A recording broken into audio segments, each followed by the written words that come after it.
ママ、昨日は帰りが遅かったけど、新しい仕事は大変。もし私とトングトングが新しい服を着ないで、習い事をしなければ、ママはもっと楽な仕事に変えられる？ママは大丈夫だよ。この仕事はなかなか手に入らなかったんだ。それに、ママには続けなければならない理由があるんだ。ママを応援してくれる？うん。ママ、早く仕事に行ってね。私とトングトングはもう、幼稚園への道を知ってるから、自分で行けるよ。でも、ママ、心配しないで。私は位置情報をオンにしてるから。スマホでいつでも私たちの位置がわかるよ。わかった。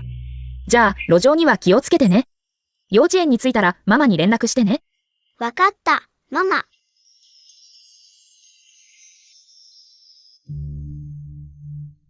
トングトング、時計を持って、幼稚園に行ってね。お兄ちゃんは何してるの？今から回転別荘に行って、ママのボスと話し合うんだ。ママに、そんなに仕事をさせないように。お兄ちゃん、頑張って。ママは私より早く出かけたのに、まだついてないの？待って。SUSU、あなたは上の階で宿題をしているはずじゃないの。私はハンバオだよ。このおじさんは、間違えてるんじゃない？ザン SU、パパが話しかけてるよ。まあいいや、まずはごまかそう。あ、今から上の階で宿題をするよ。この子、どうして髪型と服が変わったの？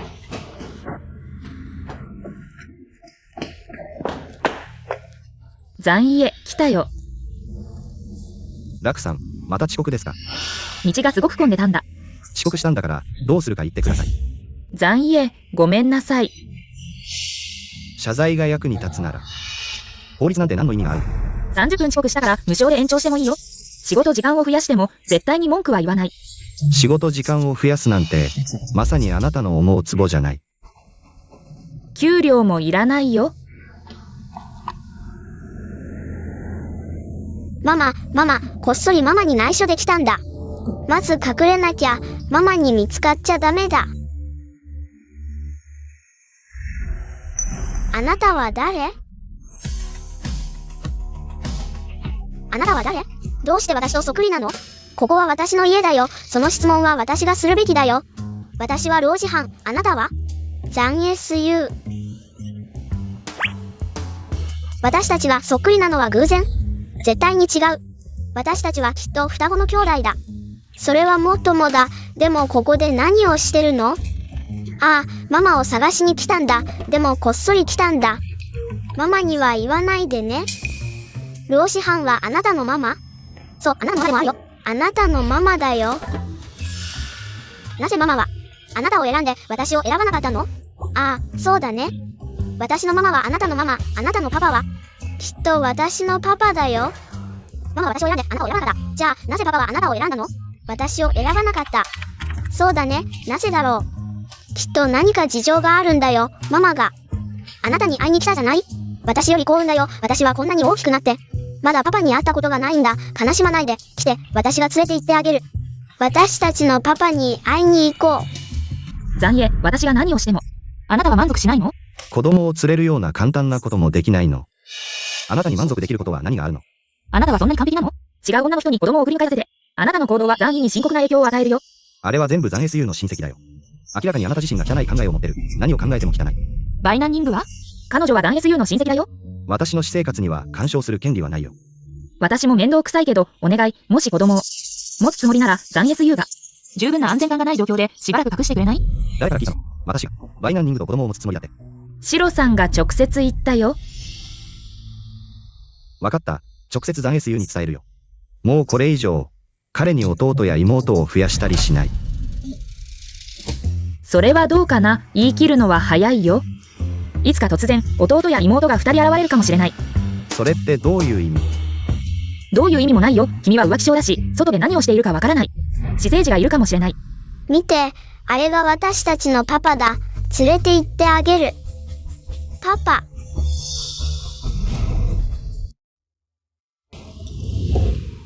もう一度言ってみろ。言わないよ。君みたいな人には、子供をちゃんと育てられない。明日から出勤しなくていいよ。ザン SU、パパはママが嫌いなんだ。もし彼が私がこっそり入り込んだことを知ったら、もっとママを嫌いになる。どうしよう。どうにかしてパパにママを好きになってもらおう。そうすれば、私たち家族はみんな一緒になれるよ。どうすればパパはママを好きになるのかな？パパに甘えて、ママを残してってお願いしてみて。そうすれば、二人は仲良くなれるよ。私は甘えられない。じゃあ、着替えて、上の階で待ってて。私がパパに甘えてみる。残家、ごめんなさい。追い出さないで。ラクさん、好きだよ。幼稚園に送って。行かないでね。同意しない。残家には時間を守らないベビーシッターはいらない。パパ、彼女が遅刻したのは理由があるかもしれないよ。例えば、彼女の子供の送り迎えをしているのかも。まさか、残 SU が当てたのかな。私にはもう一人娘がいて、残 SU より1歳下なんだ。やっぱり君は浮気症の女だ。私と。離婚した後、すぐに他の男と子供を作ったんだな。そうだよ、どうだ、その時はもう。私と離婚してたんだよ。私の娘はこの間。風邪で熱が出て、彼女の世話で遅れたんだ。君が残に全身全霊を捧げられないなら、すぐに出て行ってくれ。パパ、ラクさんは遅刻したけど、私にすごく優しかったよ。彼女は私に歌やピアノ、絵を教えてくれたんだ。残 SU、今日はどうしたの？甘えてる。パパ、わかってる。私が何を望んでも、あなたは依頼てくれるよね。わかった。パパ、あなたは本当に優しい。残家、他に何かありますか？ルオ師範やめてください。偽りの母の愛を感化します。あなたは彼を悪化させるだけです。残 SU は今日はいいですね。彼は甘えることを覚えた。彼のこの様子は英文病と何が違うのか。この感情はいつかまた計算します。ハンバをトングトング。ママ、今日は上司があなたを困らせていません。時間通りに退社しましたか？ありません。人身売買のおじさんが来ました。少女は私を人身売買者と呼んではいけない。トングトングおじさんは今、ママの上司話がある。遊びに行きませんか？おじさんごめん、私はあなたの人身売買のおじさんを呼ばない。でも何ですか？ママにそんなに仕事をしてはいけない。私の母は疲れていますね。おじさんがお母さんに手配した仕事量は少ない。ママは自分が不器用だ。母の言う資本家への本性は搾取である。労働者の労働力。トントンおじさんとママがいます。重要なことを話して邪魔してはいけません。ママは話をしているよ。ルーオ師範君は違う。私を愛していると誓ったのか。残家、それらはすべて過去式です。私と離婚したらすぐに再婚して他の男と一緒にいます。娘を産んで男にこんなに飢えている。気分が悪くてから譲らないでください。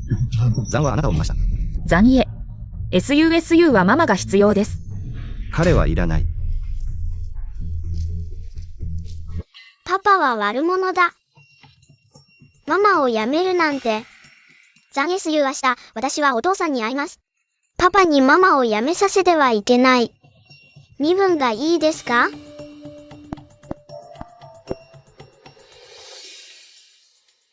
その自閉症がまた来たのを見て、彼らはいつもそうだった。こんなに傍聴を罵ったのは謝ります。謝りたいなら私の下をくぐってください。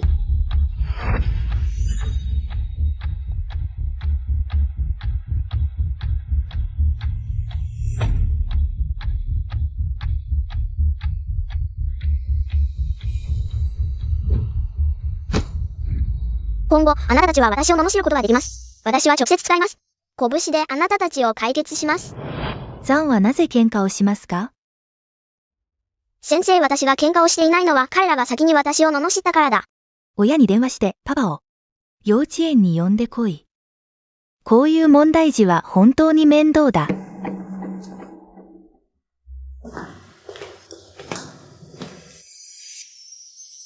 ザン SU のパパ、こんなにハンサムだったんだ。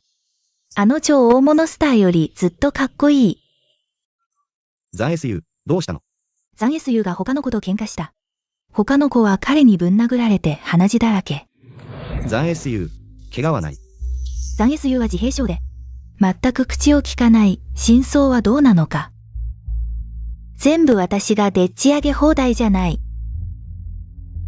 残 SU パパ、残 SU は衝動的で、気性も変わり者、クラスの他の子たちは、彼と遊びたがらない、あまり協調性がない。私が教えたの。でもあの子は他の子と遊ばない。一人で寂しくない？鷹はスズメと群れない。これは明らかにあなたの残 SU が悪い。彼が先に手を出した。残 SU、言いなさい。残 SU は無口なやつで、喋るわけないだろパパ、あいつらが僕をいじめるんだ。SU、何かあったらちゃんとパパに話して。パパがきちんと説明するから。僕のことを告げ口野郎って罵って、あいつのまたくぐりをさせようとした。やらないって言ったら殴るって。う。残 SU、嘘つきはダメでしょ。君は無傷で怪我したのはあっちだ。パパ、先生が僕の問題児って、面倒くさいって。残 SU、先生を冤罪するなんて、本当に失望したよ。冤罪なんかしてない。残 SU パパ、あなたの残 SU は、幼稚園にいるのに向いてない。むしろ、連れて帰って休ませたら？幼稚園にいるのに向いてないのはあなたの方だ。誰を脅してる？金もないくせに。貴族幼稚園になんて来るから、いじめられるのも自業自得だ。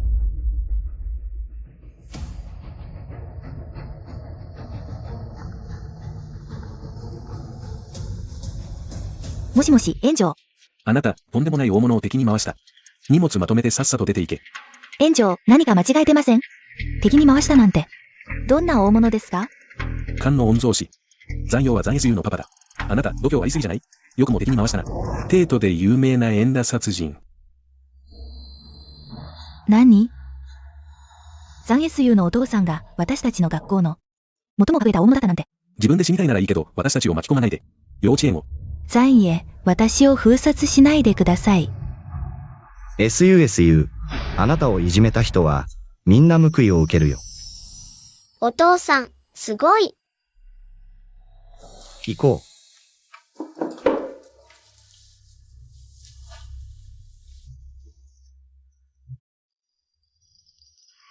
お父さん、楽さんを解雇したら、彼女は仕事を失うよ。あなたの会社で彼女に仕事を見つけてくれない？彼女はすごくできるよ。ルオ師範のような田舎者の。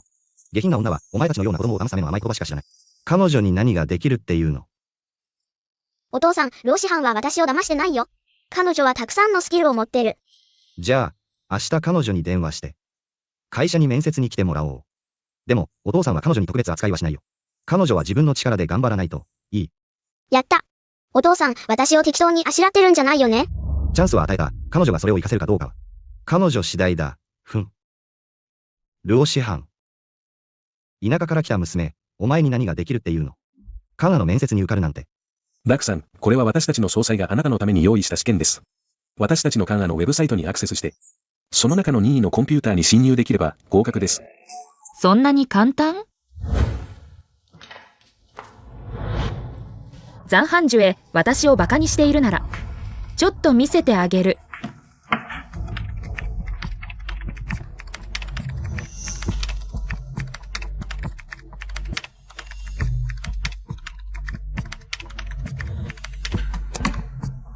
やったぜ。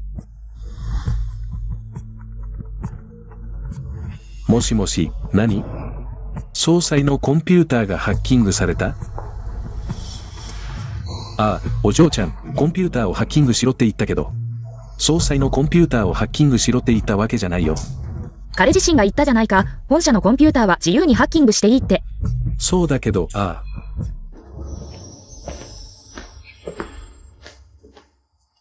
ルオ師範、ちょっと来て。ラクさん、自分で運を祈ってね。彼は本社のコンピューターは自由にハッキングしていいって言ったけど、彼が私を困らせないってわけじゃないよ。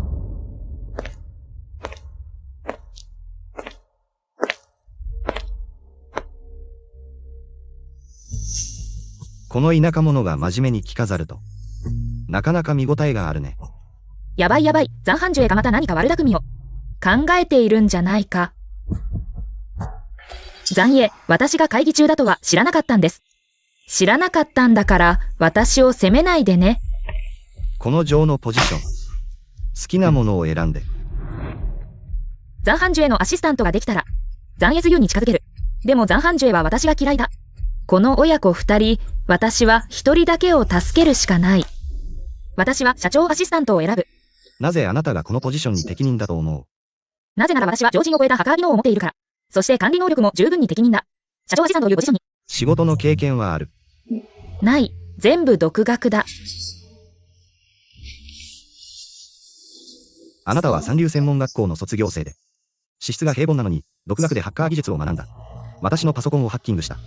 多分、まぐれ当たりだろ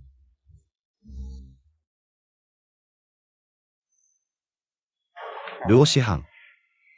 あなたはますます私には理解できない。でもあなたが彼女を真似ようとすればするほど、私はあなたが嫌いになる。SUSU おばさん、遊びに来たよ。嫌だ。お兄ちゃん、見てよ。あなたの息子がまた私と遊んでくれない。残 SU があなたに触られるのが嫌いなのを知っているのに、なんでわざわざ彼を困らせるの？彼が治ったと思ったから、嬉しそうに。来てあなたの子供の面倒を見たのに知らなかった。彼の自閉症がまた始まった。残 SU は病気じゃない。残 SU は時々無口で、時々、情熱的だ。私は彼が精神分裂症になったのではないかと疑っている。もう電話した。精神科医に彼はすぐに来る。残 SU を見てもらうために。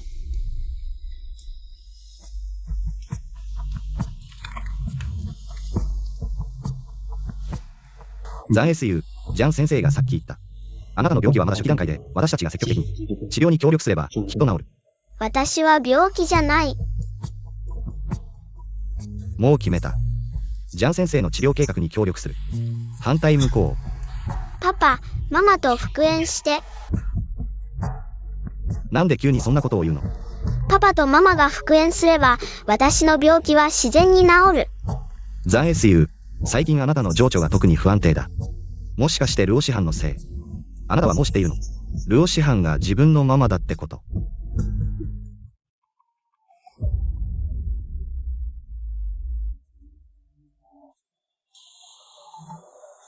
ルオ師範。あなたは約束を守らない女だ。死にたいのか？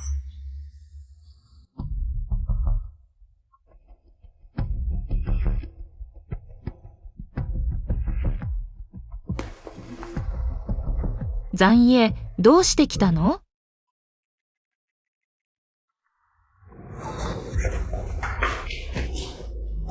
残影、何をしているの？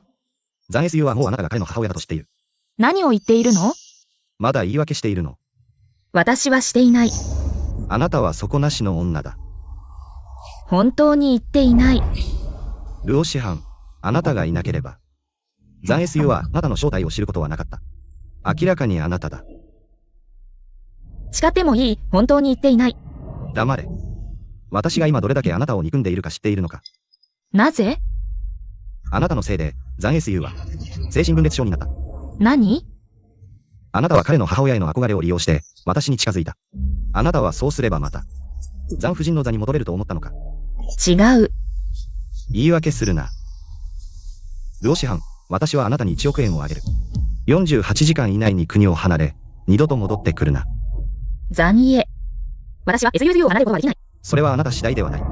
もし48時間以内に離れなければ、あなたは母親の葬式を待つことになる。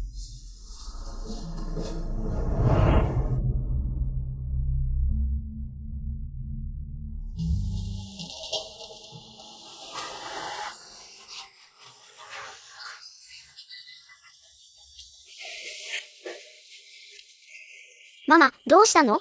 ボスにいじめられたの？大丈夫。ママはあなたとトングトングを連れて、ヨーロッパに移住することを決めた。で、いつ行くの？あさって。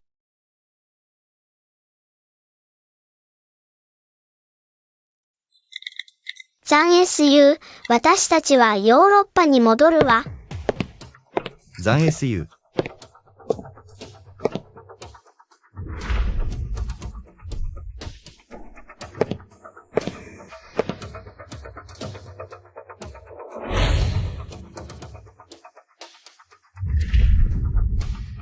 ルオ師範。昨日あなたに去るように言ったばかりだ。すぐに残 SU にこんなメッセージを送るなんて。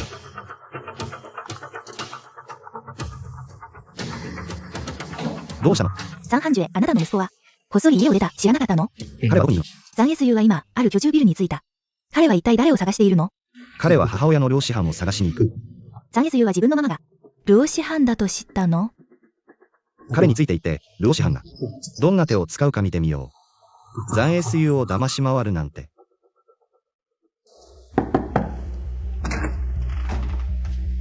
SUSU、どうして来たの？どうしてママがここに住んでるって知ってたの？行こう。トングトングハンバーを早く来て。誰が来たか見て。彼とハンバオはそっくりだ。みんな、ママを落ち着かせて。ママが考えさせて。どうやって彼を紹介しようか。ママ、彼はザン SU だよ。どうして知ってるの？私、ザン SU と会ったことがあるんだ。ママ、行かないで。SUSU。ごめんなさい。ママは一度あなたを捨ててしまった。でも今度は、ママは行かない。ママ、許してあげる。よかった、私には2人のお兄ちゃんがいるんだ。ハンバをまだママに言ってないでしょ？いつザン SU に会ったの？それにザン SU どうやって家の住所を知ったの？ママ、私とザン SU は身分を交換したんだ。彼の代わりに彼のいじめっ子を懲らしめたんだ。それに彼のお父さんにも会って一緒に2日間過ごしたんだ。あなたたち、このガキども全部あなたたちのせいだ。身分を交換したせいでザン SU のお父さんはザン SU が精神分裂病にかかってると思って今彼を治療するために医者を探してるんだ。治療なんて受けたくない。ママ、私がザン SU の代わりに回転別荘に戻る。薬を飲まない方法があるんだ。ハンバを本当に行く気なの？ママ、心配しないで。こっそり電話するから。それにこっそり会いに行くよ。SUSU はあなたの家にいるの？ママ、私が行く。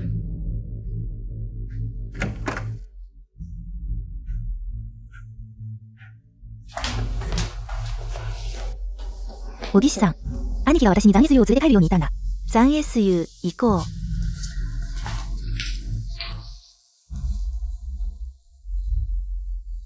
SUSU。お父さんがあなたと話したいんだ。漁師犯は、あなたの母親じゃない。彼女は、君じゃない。パパ、次に家出する前に言うね。また次があるのか。ザン SU、君の二重人格。おばさんたちはみんな好きだよ。一種は超クールで。一種は超可愛い。ザンフェングキアン。黙っていれば、誰も君を黙っているとは思わないよ。おばさん、君は情報不足だよ。これは二重人格じゃない。これは、奪われて生まれ変わったんだ。やばいやばい。兄貴。俺たちの家の小さな祖先、精神分裂症。もう救いようがない。黙れ。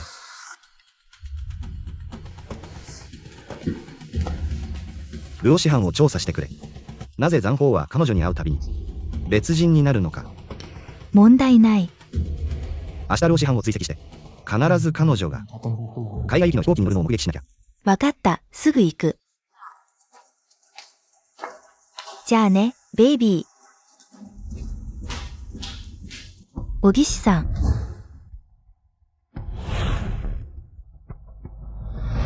ザン SU。なんでここにいるの？話せば長いよ。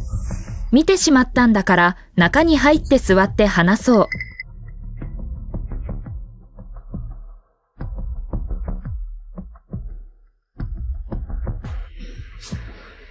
兄貴が君に出国を命じたのに、もしその命令に背いたら、結果は想像もつかないし。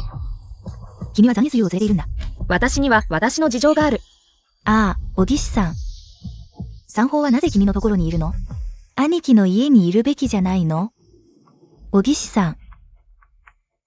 ザン SU はなぜ君のところにいるの？彼は、兄貴の家にいるべきじゃないの？ザン SU は病気じゃないから。兄貴は彼を治療しようとしている。だから私はザン SU をそばに置いたんだ。ああ、おぎしさん。兄貴はザン SU を育てるのに、とても苦労したんだよ。君が戻ってきて彼を奪うなんて。それは残酷すぎるよ。親子の絆を断ち切る苦しみは私も知っている。私はそんなことはしない。でも事実は目の前にあるよ。ザン SU は君のそばに連れて行かれた。兄貴、ザンホーがまた家出したの知ってる？何を言ってるの？ SUSU は私と一緒に食事中だよ。なんだって？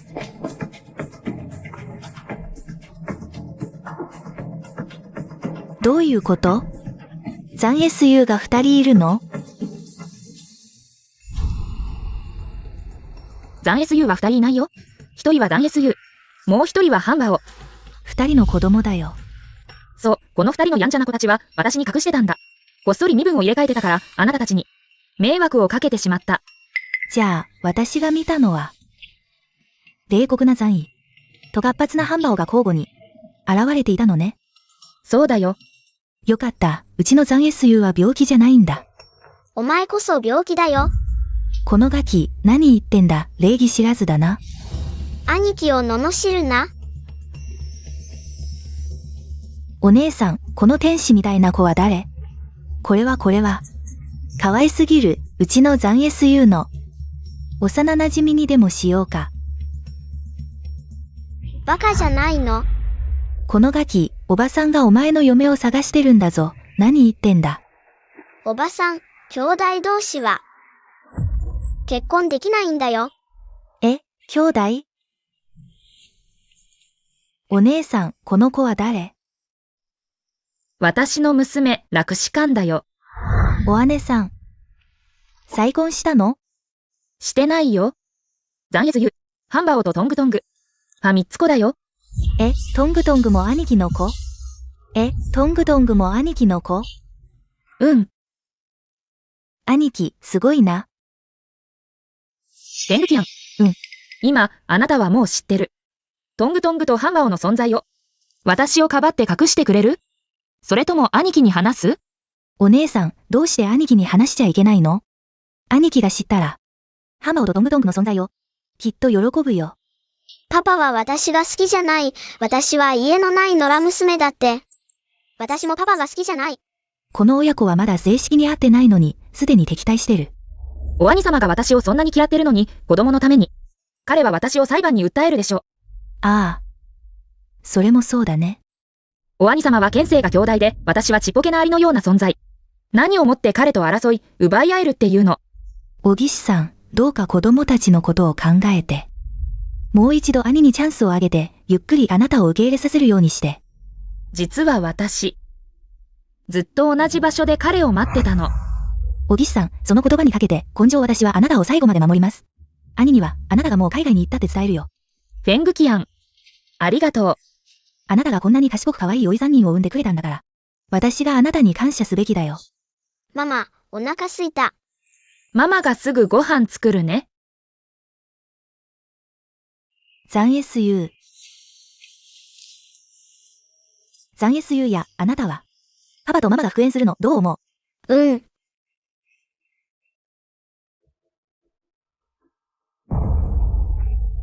本当にこうする必要あるのか。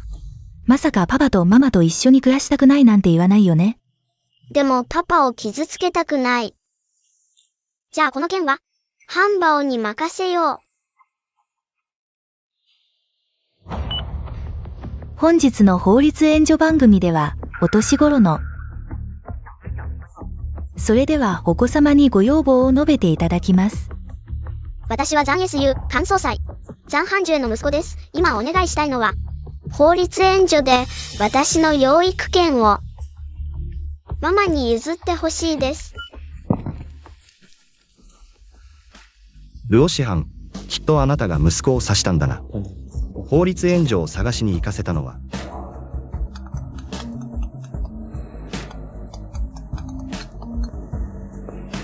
父上。ハンジュへ、まだロシアンとの関係を処理できてないのか、父の顔に泥を塗ったな。父上、ルオ師範は恐れるに足りません。心配なのは、もし処理を誤れば、ルオ師範と残 SU が、ましゃ離れてしまうと。こうしませんか、残 SU が時々、母親に会える条件で、ルオ師範に、残 SU の養育権を放棄させるんです。よし、まず残 SU を連れて、ルオ師範に会いに行き、彼の気持ちを落ち着かせる。その後ルオ師範を追い詰めて、養育権を手放させよう。残家、どうして来たの？どうして、私が来ちゃダメなの？いいよ、もちろん来ていいよ。ハンバオ、どうしてテレビに出るって思いついたの？テレビに出るってアイデア。おばさんが考えたの。おばさんが残 SU を連れて遊びに行ったの。もうすぐ戻ってくるよ。どうしよう、もし残 SU が戻ってきたら。パパは彼が双子の息子がいるって知っちゃうよ。それで、あなたはパパを引き止めて。私はおばさんに電話して遅く帰るように言うわ。わかった。早く行って。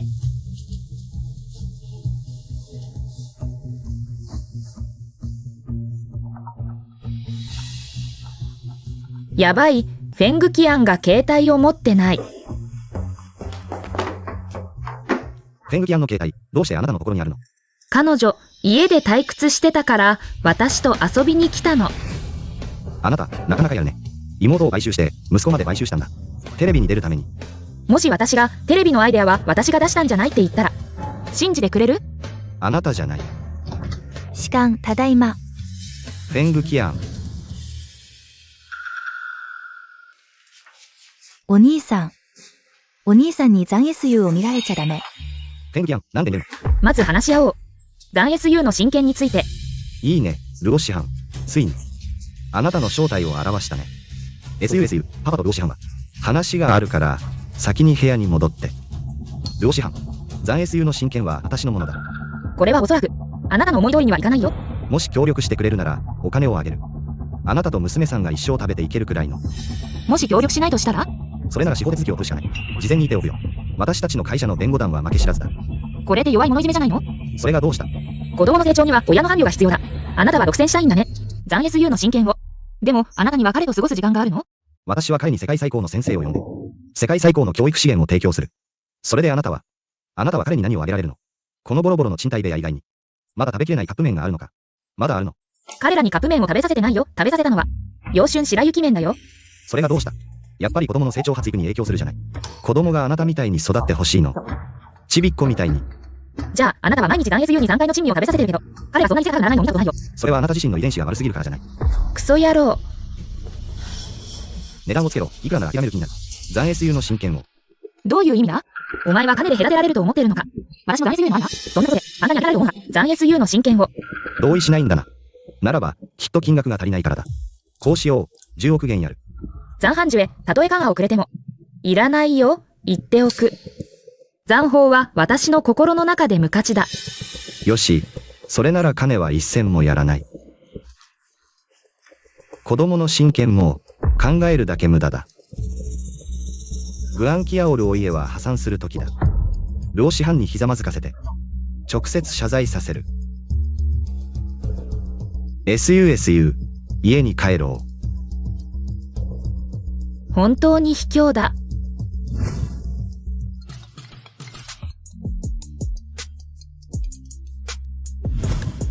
おい。ルオ師範、早く家に帰れ。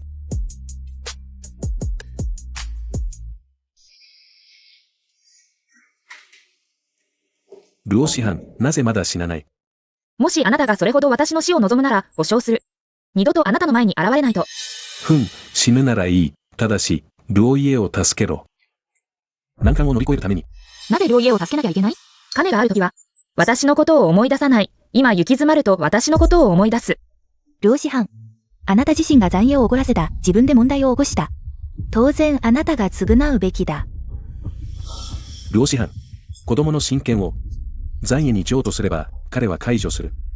ラク氏への経済制裁を。あなたたちを助けるために自分の子供を売れというのか。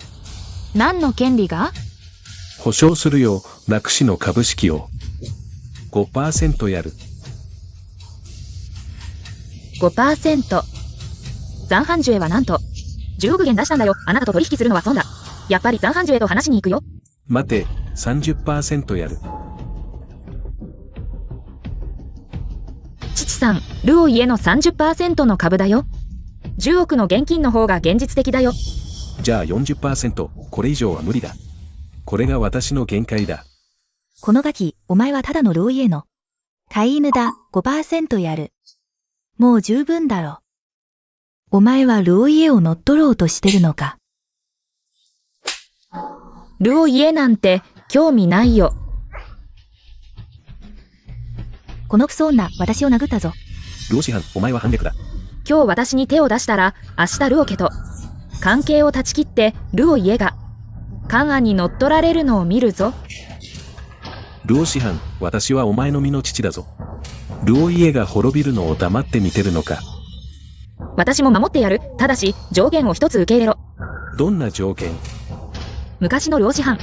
お前たちに散々いじめられた。彼女にひざまずいて、謝罪させろ。無理だ、漁師犯。お前は何様だ。ひざまずけ。どうしてこのクソ女にひざまずかなきゃいけないんだ。聞こえないのか。まだひざまずかないのか。お前はこんなクソ女のために私にこんなことをするのか。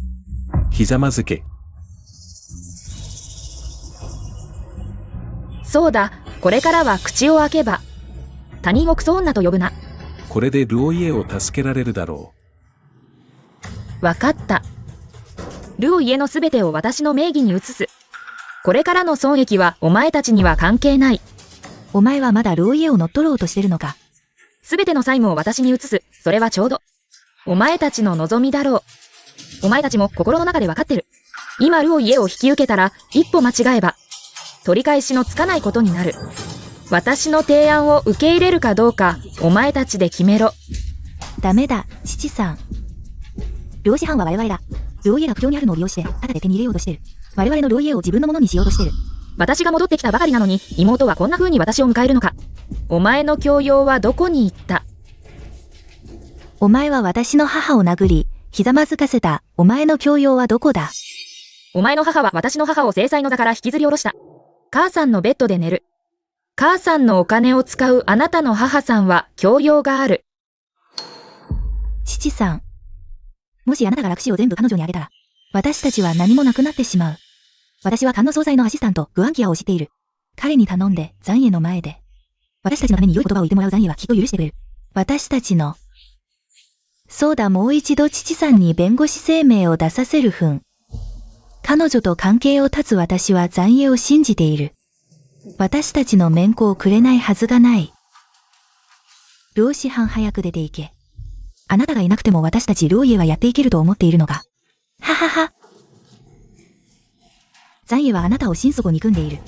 あなたを避ければ、会社の危機は自然に解決する。私有。ルオイエはこれからあなたに頼る。あなたたちは本当に思っているのか。ザンハンジュへのアシスタントに取り入れば、楽死を救えると。私有どうして官に来たの？グアンキアを私は楽死のために。あなたに頼みに来た。これについては私もどうしようもない。あなたは、ルオ師範にあって彼女が諦めてくれれば、子供の養育権を。総裁はきっとあなたたち楽死を許してくれる。グアンキアを私は残影と、直接話したい。漁師班は持ちさんに、楽死から追い出された。この話を残省に言っても無駄だ。それに、残省はビジネスパートナー以外の女性訪問者には会わない。どうしてこうなったの？じゃあ、私は先に行くよ。あなたは何しに来たの？どうザンハンジュへ。楽死を許してくれたか。私。まさかあなたは彼に会えなかったのか。あなたは一体何をしたいの？ザンハンジュへに会いに来たの。予約なしで残影に会おうとする人は、海に投げ込まれて魚の餌にされるだけだ。漁師班、どうして残影のオフィスがここにあると知っているの？あなたには関係ない。ルオ師範、あなたは諦めに来たの。財政のオフィスに。本当に恥知らずだね。子供の親権を独占するために。楽死に対して経済制裁を加えるなんて。それは楽死の経営が悪かったからで、私と何の関係があるの？やったくせに認めないんだね。私が楽死を制裁したとしても、それがどうした？残影、楽死はあなたと何の恨みもないのに。なぜ楽死を封殺するの？敵の敵は、友達になるべきじゃないの？私と友達になる。お前たちにそんな資格はない。あなたは個人的な恨みをビジネスにまで広げている。その結果、多くの人が失業し、多くの家族が経済危機に直面することを知っているの？楽死の経営が悪かったのは、私と何の関係があるの？残影、私はあなたに刀を捨てて、仏になることを勧める。子供のために少しでも善行を積むべきだ。私が悪いって言うの？そうじゃないの？ルオ師範、残影のことを考えて、ずっと我慢してきた。もし私を挑発するなら、許さないぞ。キュウソネコを噛むって知ってるだろ？どうするつもり？もし私を狙い続けるなら、子供を連れて海外に行く。私を脅してるの？そうだ。漁師班、やらなければ死ぬことはない。ダメ、彼女に巻き込まれたくない。残へ用事があるから先に失礼する。消えろ。ルオ師範、私はこれまで。私を脅した人は、あなたが初めてだ。光栄だ。いいよ。帝都を離れたいんだろ。すぐに、母娘のチケットを手配する。でもザン SU は、永遠に連れて行けない。ザン SU、私はあなたには渡さない。それじゃあ、様子を見よう。もしもし、お母さん。カンカン、お母さんはやっと。適切な腎臓の提供者を見つけたのに、でも肝の医者は、あなたが手術費を払いたくないと言っている。どう？まだ私を脅すつもり？どうすればお母さんを許してくれるの？ザン SU の親権を放棄するだけでいい。ザンハンジュへ、子供の親権のために。あなたは楽死を封殺するだけでなく、私の重病の母を脅すなんて。あなたは本当に悪魔のような人間だ。身の程知らず。おぎしさん、ザン SU とドングドングが買った新しい服。ご丁寧にどうも。兄貴、あなたは私を尾行してたの？どうして君たち二人がどこに行くのか知ってるの？兄貴、お願い、時間を許してやってください。彼女はただの弱い女の子です。そこまでひどいことをしなくてもいいじゃないですか。帰ってからまた君と清算する。兄貴、妻をいじめるのは一時の快楽、妻を追いかけるのは火葬場。SU。どうしてここにいるの？まずい、絶対に彼に気づかせてはいけない。ザン SU とハンバーは双子。行こう、パパと一緒に帰ろう。私の兄を連れて行かないで。彼は私の息子です。私は彼を連れて帰ります。あなたはママを探しに行く。ルオ師範。これがあなたと他の男の子でしょう。あなたが憎い。いや、あなたこの女の子、どうして私に会うたびに、こんなに敵意を持つの？私はあなたに何もしてないよ。ザンフェングキアン。早く家に帰れ、この裏切り者。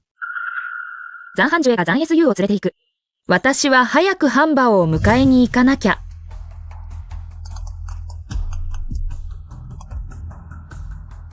あなたの息子は私の手にあります。彼を生かしたいなら、お金を持ってきて身代金を払ってください。1億、1円でも足りないと彼を殺します。間違った電話。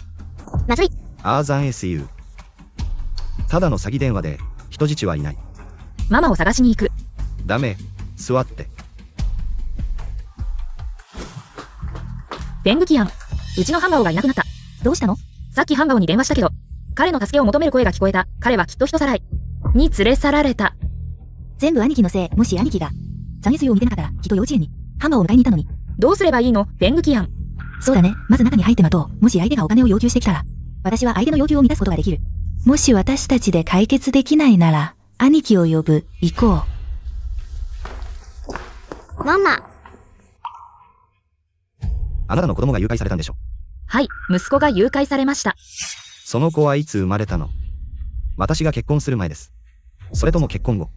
兄さん、彼女が結婚した時に浮気してなかったら、岸さんは悪い女じゃないってことだよ。黙れ。3回も結婚して3回も子供を産んだ女だぞ。そんな女に同情する価値があるのか？何を見てるんだ？全部あなたのせいだ。自分で悪いことをしすぎたから。子供が誘拐されたんだ。そうだ、私の最大の過ちはあなたを愛したことだ。もしもう一度やり直せるなら、あなたに出会いたくなかった。ルオ師範、あなたはまだ私を嫌ってるの？兄さん、どうして義士さんにそんな言い方をするの？いつか後悔するよ。私が最後に後悔したのは、この女を家に入れたことだ。義士さん、ハンバオの正体を兄さんに話したらどう？やめて、もう少し待ちたい。SU、こっちに来て。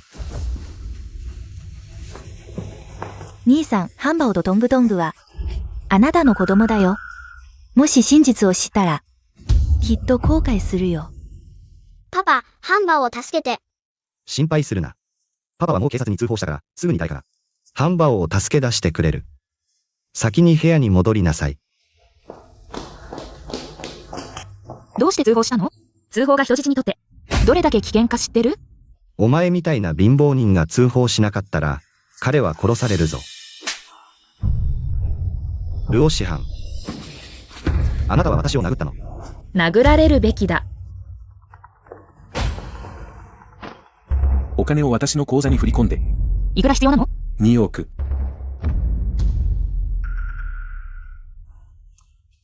私には1億しかない。まだ1億即いない。どうしよ残影、お金を貸してくれる？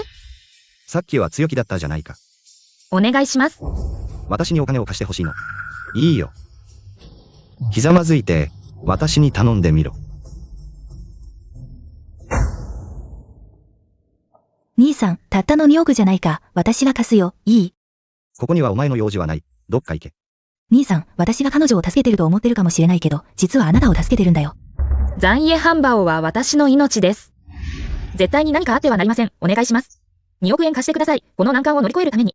兄さん、2億円はあなたにとっては小銭です。小銭だとしても、なぜ彼女を助けなければならないのか。兄さん、知っていますか？ハンバオは実は。お金はまだ振り込まれていないのか。あなたたちはこの子を欲しくないのか。すぐにお金を振り込みます。お願いします。子供を傷つけないでください。5分以内に2億円を振り込んでください。そうでなければ。残影、お願いします。お金を貸してください。お願いします。お願いします。小岸さん、真相を彼に話しましょう。ハンバオが無事でさえあれば、私は、ハンバオを失う苦しみを引き受けます。兄さん、知っていますか？もしハンバオに会ったら、2億円どころか20億円でも、喜んで出すでしょザンフェングキアン。なぜあなたは、の女の子のために、20億円を使うと思うのか。私は彼女をどれだけ恨んでいるか知っていますか？ザンハンジュエ。ハンバオは実は、もしもし、ルオシハンさんですか？あなたの息子は無事に救出されました。今、彼を送り返す途中です。本当ですか？彼の声を聞くことができますか？ママ、警察のおじさんが私を助けてくれた。すぐに家に帰ります。ママもすぐに帰ってあなたと一緒にいるよ。う。小岸さん、ハンバオは救出されました。フェングキアン、これからも助けてくれますか？小岸さん、安心してください。約束を守ります。あなたたちは何を隠しているのか。何も隠していませんよ。さっき話していたハンバオ。彼はどんな身分なのか。ああ。私が小岸さんの息子を養子にしたということです。私の顔を立てて、誘拐犯にお金を渡してください。そうです。でも今はもう必要ありません。わけがわからない。ハンバオ、ありがとう。無事に帰ってきてくれて。ママ、ごめんなさい。心配させてしまって。坊や、無事に帰ってきてくれてよかった。小岸さん、私を責めないでください。さっき、ハンバオの身分を暴露するところでした。何を言っているの？どうしてあなたを責めることができますか？当時の状況は危急です。無事で他の私はどうでもいい。幸い警察のおじさんがハンバオを救出しました。兄が真実を知ったらきっとできる。あなたとハンバオを争う。権力については彼はただの手で天を遮って財力を論ずる。彼は1000億の社長です。どうして彼と戦うことができますか？義理の姉、安心して私は兄を誤解させる方法を考え続けます。彼に真実を発見させない。フェングキアン。ありがとうございます。ハンバオがどうなったかもわからない。ママの家に帰ってハンバオに会いたい。SUSU ママに会いたいの。考える。お父さんはあなたを漁師班に連れて行きます。ちょうど私もそのハンバオを見に行きます。何の背景があるのか。行こう。残影どうやって私の家に来たの？どうですか？私は息子をあなたに連れてきた。もちろんいいです。あなたの息子は？私の息子はあなたの隣にいませんか？あなたと他の男の人生の子供です。ハンバオ。彼は遊びに行った。行。じゃあ、私はここで彼が戻ってくるのを待っています。見てみましょう。このハンバオ。何か人には見えないところがある。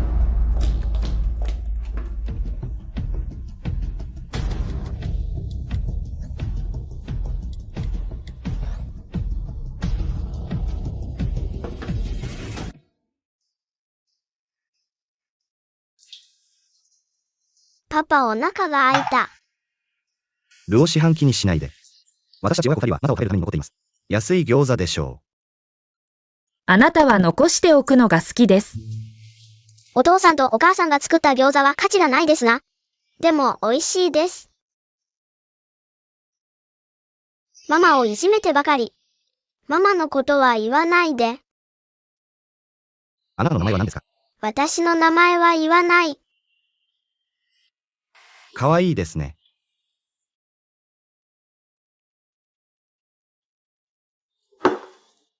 お母さんと同じように騒がしいです。ママ、おじさんはあなたの悪口を言った。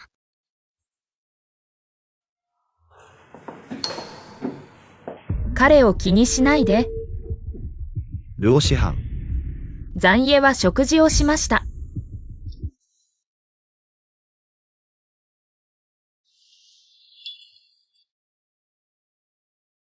SUSU ママが大好きな水餃子を作ってくれました。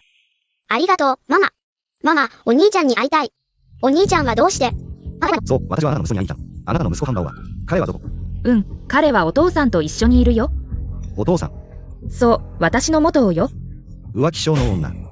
残家、あなたが私を愛していないからって。許さないわけじゃない。ただ気持ち悪いだけ。残家、人の恩を着せられると弱くなる。私のご飯を食べているんだから、口をきれいにしなさい。どうして？自分でやったことを恥ずかしがるの？あなた。パパ、ママと喧嘩しないで。悪いおじさん。ママを怒らせないで。ママ、あなたたちの言うことを聞くよ。パパ、私はトングトングが好き。トングトングを家に連れて帰ってもいい？もし彼女の保護者が許可するなら、パパは構わないよ。トングトング。ザン SU お兄ちゃんと一緒に帰りたい？行かない。ザン SU お兄ちゃんに私の家にいてほしい。ダメ。パパ、今夜ママの家に泊まりたい。わかった。じゃあパパは明日迎えに来るよ。ルオ師範、早めに。ザン SU の親権を放棄することを勧める。さもないと。結果は自己責任だ。ママ、私はおじさんが好きじゃない。トングトング、彼はあなたのパパだけど、いつも、ママをいじめる。もしパパとママが復縁すればいいのに。あなたのパパは私が嫌いだから、復縁なんてしないよ。そうだね。パパはヤンゼングリングが好きなだけ。他の女はみんな嫌い。あなたのパパは今でも、ヤンゼングリングが好きなの？パパはお酒を飲むとき、彼女の名前を口にする。機会を見つけて、真実を彼に話すよ。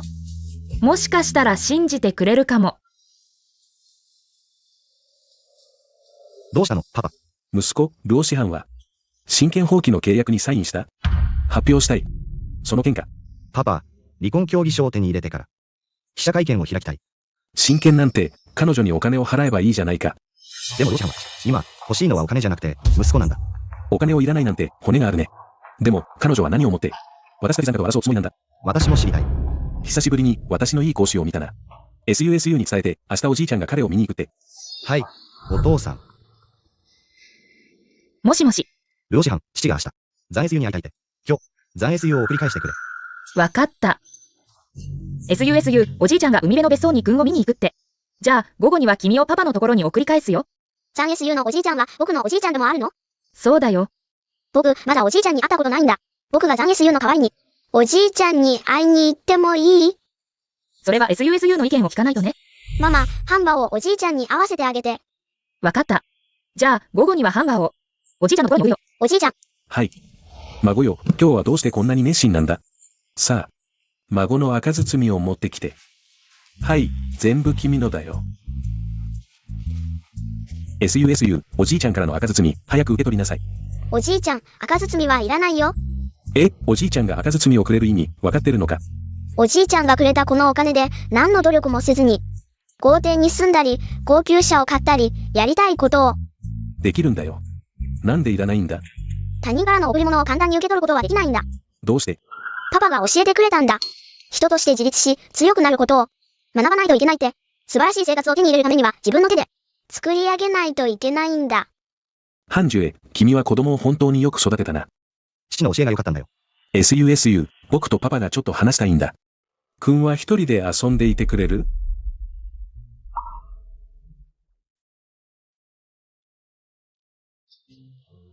ハンジュエ、SUSU の病状は最近どう？あのルオ師範が来てから。彼は元気で明るくなったみたいだ。ルオ師範、SUSU にとってそんなに重要なのか？これが母の愛の偉大さなのかもしれないね。そうだとしたら考えたことはある。ルオ師範と復縁する件。ない。あなたは心の中では永遠に忘れられない。あのヤンゼングリングのことを、そうでしょ彼女は私の一生の愛です。どうして彼女を忘れられるでしょうか。う。亡くなった人はもういない。永遠に彼女を失った悲しみの中に生き続けることはできない。悲しみの中に。ああ、前に聞いたことがある。あなたは倍打ちの娘さんと結婚するそうだ。本当ですか？はい。もともとは SUSU のために。彼を世話してくれる人を探そうと思ったが、SUSU は全く好きではない。結婚の目的が息子のためなら、それならば、ルオ師範と復縁した方がいい。父さん。彼女はもう再婚した。ああ。じゃあ、私の可愛い孫はどうする？私は彼をしっかりと教育します。時間はありますか？上の階で何か音がする。ああ、ハンジュへ行ってみてきて。はい。SUSU。パパに話して、一体何があったの？こんなにたくさんのものを壊したら、少なくとも何億円かするだろ自分で後始末をしなさい。パパはとても怒っているみたい。パパは私のことが好きじゃないの？う。坊ちゃんがいません。なんだって。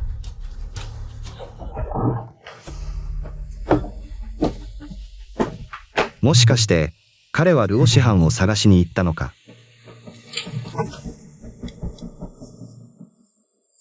お電話いただいた番号は、現在つながりません。しばらくしてから、おかけ直しください。ハンバーを今日はタジさんの家に行くんじゃなかったの？どうして一人で帰ってきたの？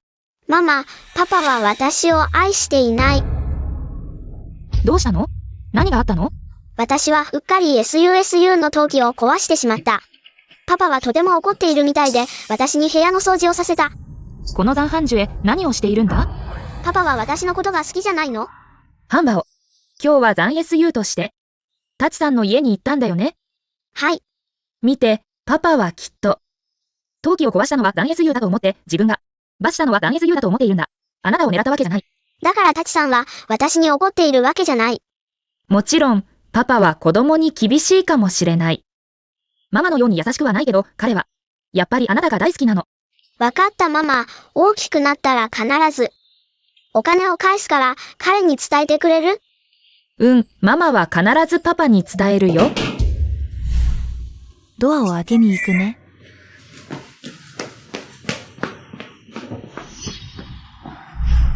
SUSU はあなたの息子だよ。彼はただうっかり。陶器を割ってしまっただけで、そんなに責めるの？こうやって罰しないと、彼は覚えないから。あなたの罰は重すぎるよ。SUSU は男の子だ。間違いをしたら。責任を取るべきだ。それよりあなたこそ、私たち不死の関係を引き裂こうとしている。腹黒いね。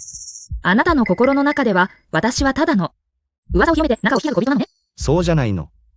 あなたと喧嘩したくない。もし残家が子供を育てられないなら、残 SU の養育権を私にちょうだい。無理だ。SUSU はタタと帰る。パパ、ママと一緒にいたい。残家、見てた？子供はあなたと帰りたくないって。SUSU、もしタタと帰るなら、私は漁師班に続けて、うちの家政婦をやってもらう。それにトングトングも連れてくる。私って家政婦みたいに見える？そうじゃないの。もし残家が本当に子供のことを思うなら、こんな提案をするべきじゃない。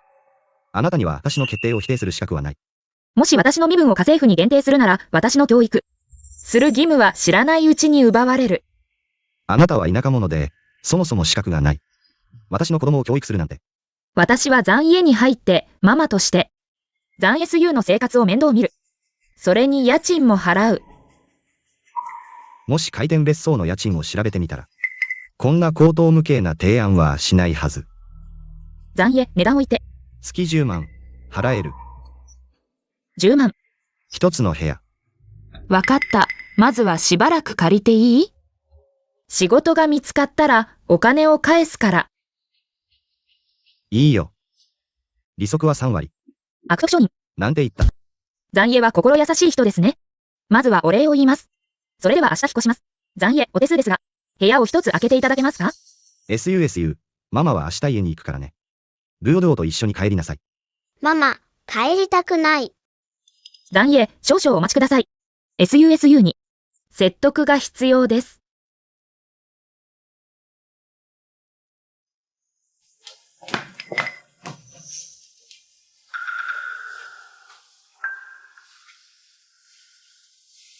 SUSU。ハンバオはりょうりょうと帰りたくない。りょうりょうと一緒に帰りたい？いい子だね。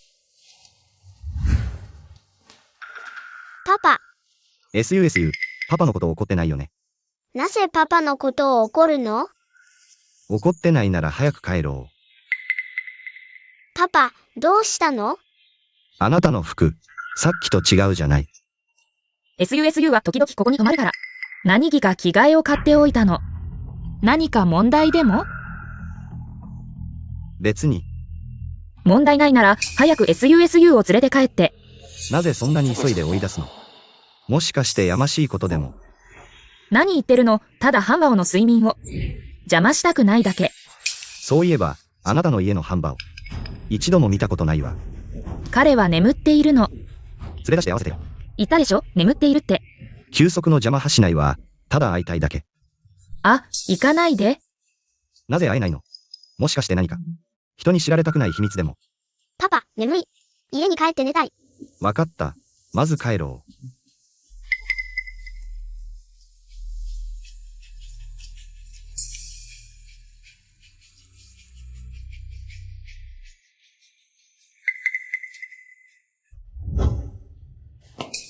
ママ、パパは帰った？帰ったよハンバオ。なぜりょうりょうと。帰りたくなかったの？まだ怒ってる？違うの。今日失敗しちゃって、パパに会えない。バカな子。パパ。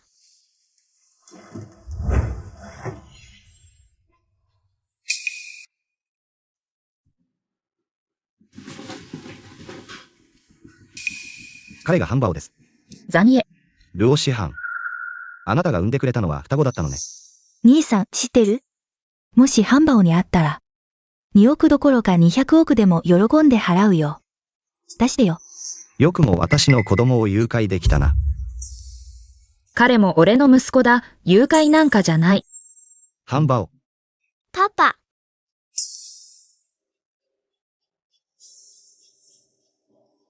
ハンバオ。パパが悪かった。前に。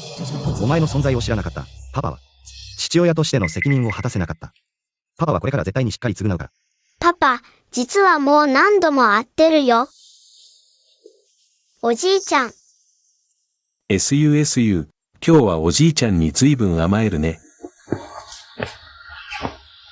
ザン SU どうしたの？可愛い子しちゃって。パパが一番私に優しいから欲しいもの。何でも買ってくれるよね。だからザン SU が前に扱ったり冷たかったりしたのは、人格障害じゃなくて、あなたたちが入れ替わってたから。うん。前にあの活発で可愛い子は、ハンバオだったんだね。ルオ師範。双子を産んでくれて本当に感謝してる。でも子供の養育権については、絶対に手放さない。パパは私とザン SU のどちらかを選んで、一緒に過ごせるよ。でももう一人は、ママと一緒に残らないと。ハンバオ、兄弟なら一緒に育つべきだ。パパ、私とママを離れさせないで。ザンイエ、ハンバオを返して。ハンバオ、パパと別れたい。パパ、ママと復縁すれば、私と SUSU のどちらかを失わずに済むよ。ルオ師範、あなたはどう思う？子供の前で悪者になりたくないから。この難しい問題を私に押し付けるの？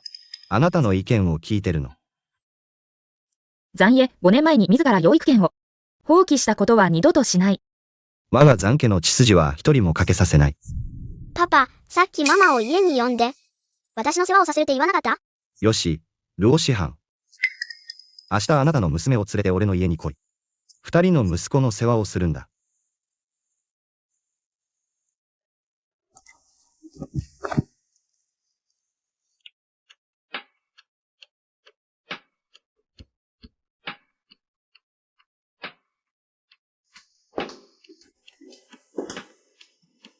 中華が食べたければ自分で買い出ししろ。ちょうど通りの向かいだ。歩いて15分だ。麺を茹でただけで料理ができるなんて言えるのか。今日は本物のグルメを教えてやる。ハンバオンです。麺を食べよう。トングトング、麺が嫌いなのか。はい。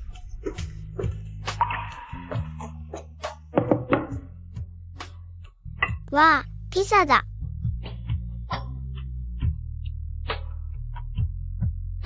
ピザをこんなに派手にする必要はない。食べ物は食べるものだ。ママ、パパとシェアしてもいい？もちろん、もし彼が食べたいなら。パパ、ママの作ったピザを食べてみて、外で売ってるのと。全然違う。本当に美味しい。どう？まあまあだね。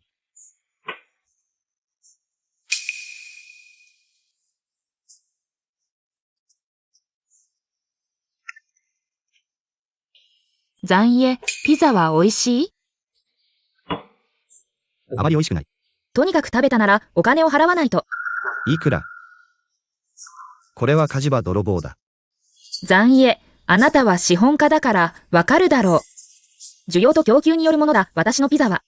世界で唯一無二、1000円は高くないだろあなたの経済学は、勉強してるね。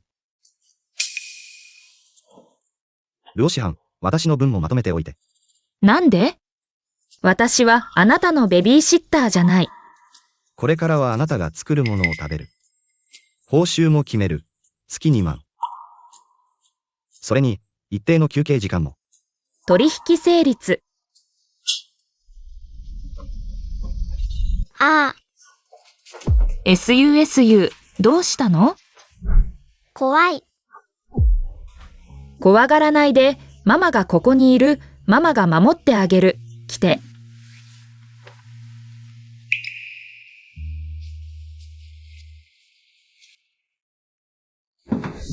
ルオ師範、どうして残 SU の部屋にいるの？私を泥棒みたいに疑わないで。子供が昨日の夜、悪夢を見た。あなたは父親なのに。聞こえなかったの？料理をしに行って。SUSU、また悪夢を見たの。SUSU、何か心配事があるの？パパ、ママたちは私たちを離れないよね。SUSU、あなたが望まない限り、彼女たちはあなたを離れないよ。揚げ物を食べすぎると、子供の健康に影響がある。これからは、こんなに手を抜いた朝食は、見たくない。残影、豆乳と油状はクラシックな。栄養朝食の組み合わせで、安くて美味しい。なぜ食べちゃいけないの？ルオ師範、忘れないで。私はあなたの雇い主、何をするか要求する権利がある。おじさん、もし食べたくないなら、無理して食べなくてもいいよ。誰も無理強いはしないから。お母さんから、食事中は話さない。寝るときは静かにって教わった。じゃあ、おじさんはどうしていつも話してるの？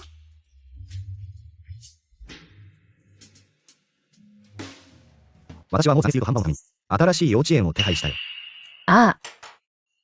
学費はいくら？子供を養うのは私たちの共同の義務だけど、あなたが金に困ってるのを見て、子供たちに対するあなたの義務を免除してあげてもいいよ。学費は半分ずつ負担しよう。心配しないで。私は腎臓を売ってでも、あなたに子供を育てる義務を奪わせない。子供を育てる義務は果たすよ。それなら、学費100万、持ってきて。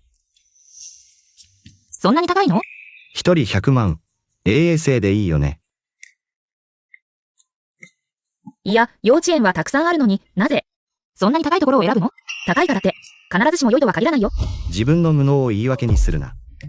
わかった。学費のことは何とかする。でも、一つ手伝ってくれない？トングトングとハンバを、同じ幼稚園に入れさせてほしい。回転別荘のオーナーでないと、その幼稚園には入れないんだ。ショークの幼稚園だよ。残影。お願いします。トングトングを回転幼稚園に入れたとしても、彼女の学費はどうするの？結局私に借りに来るんでしょ。あなたはトングトングを幼稚園に入れる方法を考えてくれればいい。学費のことは私が何とかするから。わかった。あなたがどうするか見せてもらおう。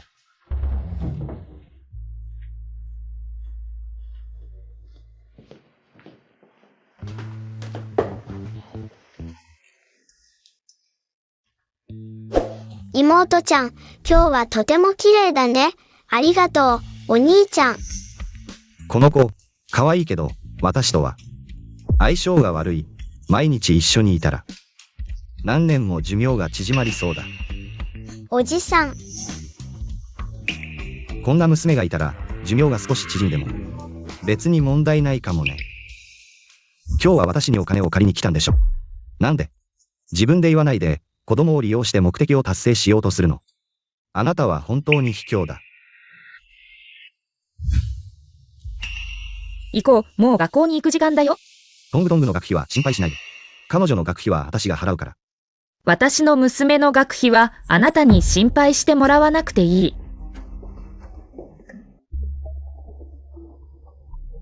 兄さん、ちょっと変なことが分かったんだ。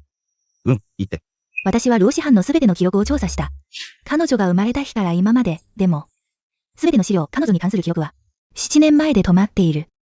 7年前。ゼングリングが事故に遭ったね。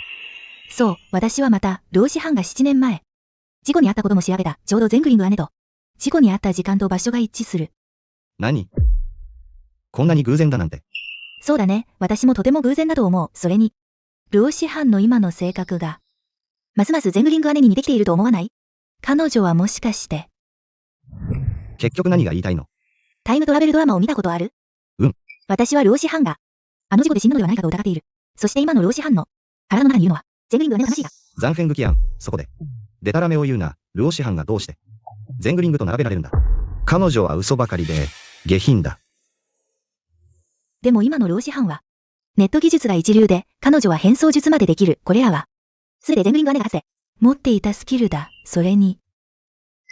話をはっきり言ってくれ。トングトングもあなたと、老子班の子供だ。当時老子班は三つ子を妊娠していた。そしてトングトングは三つ子の中で、一番下の妹だ。何？こんなことを、なぜもっと早く言わなかったの？あなたが、老子班と子供を奪い合うのではないかと心配だった。今、彼女がゼングリング姉だと推測してから、やっとあなたに話す勇気が出た。もし彼女が本当にゼングリングなら、私が彼女にしたことは、あまりにも残酷じゃないか。とても残酷だ。でも彼女のあなたを愛する心は変わらない。兄さん。彼女はずっとあなたを待っていた。あなたの冷たさと拒絶が、彼女を前に進めなくした。今こそあなたが、彼女を償う時だ。ラシカン。あなたは定例ですか？定例。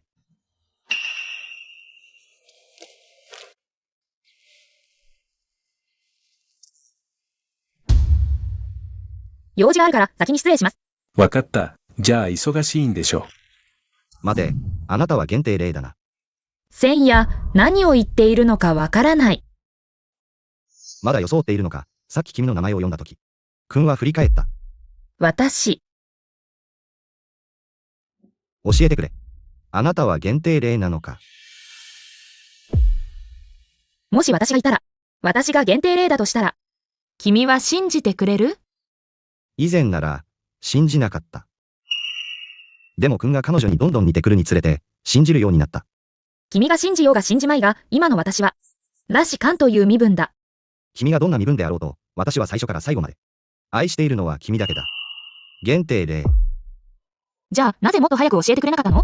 私は、君が減税の話を信じてくれないと思ってずっと怖くて、自分の身分を教えられなかった。ごめんなさい。君は私を追い詰め、追い出し、息子を奪おうとした。私の娘さえも嫌っていた。ごめんなさい。私の頑固さが私たちを引き離した。こんなに。私のせいで、君はビクビクしていた。子供たちまで巻き込んでしまった。ごめんなさい。この悪い人、またママをいじめて、叩くぞ。堂々。ママ。堂々、怖がらないで、私はパパだよ。堂々、早くパパって呼んで。パパって呼べない、彼が私を。ママから引き離すから。そんなことないよ。私はママと結婚する。二人のお兄ちゃんも、これからずっと君を離さない。私たち家族5人、ずっと一緒に暮らそう。いい？はい、やった。パパとママ、やっと結婚するんだ。私たち家族、ずっと離れない。